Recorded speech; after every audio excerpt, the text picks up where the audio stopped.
గతం హీనం, వర్తమానం అయోమయం, భవిష్యత్తు శూన్యం. ఈ పార్టీలు ఏం సాధిస్తారు వాళ్ళు?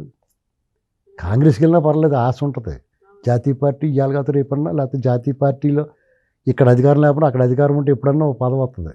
బీజేపీ ఇలాంటి పార్టీలు తెలుగు రాష్ట్రాల్లో అధికారంలో లేకపోయినా కేంద్రంలో అధికారంలో ఉండటం వీళ్ళకి గవర్నర్లనే ఇవన్నీ రాజ్యసభలో ఏదో పదవులు వస్తున్నాయి.